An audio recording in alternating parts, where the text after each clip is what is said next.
ఎందుకంటే ఇదేదో ఆషామాషిగా వచ్చిన రాష్ట్రం కాదు. ఎన్నో పోరాటాలతో, ఎన్నో త్యాగాలతో, ఎన్నో రకాల బలిదానాలతో ఏర్పడ్డ రాష్ట్రం తప్ప ఆషామాషిగా వచ్చిన రాష్ట్రం, ఏదో రొటీన్ గా వచ్చిన రాష్ట్రం అంతకంటే కాదు.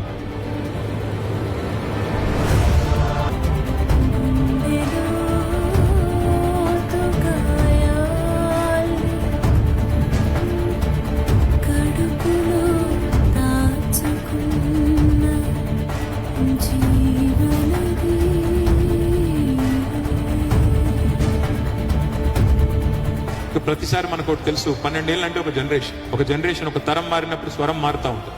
కానీ ఉడుకు నెత్తురితో ఉరకలెత్తే యువతరం ఎవరైతే ఉన్నారో వారు ఒకటి గుర్తుపెట్టుకోవాలి.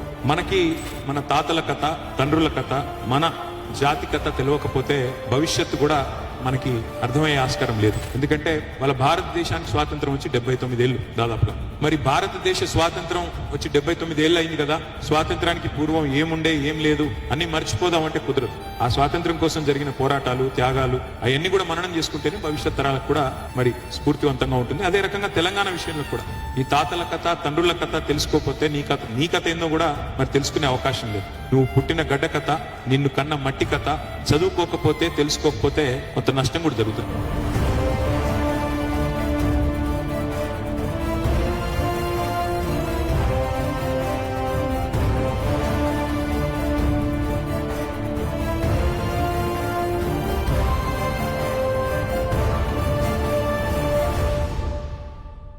జై తెలంగాణ.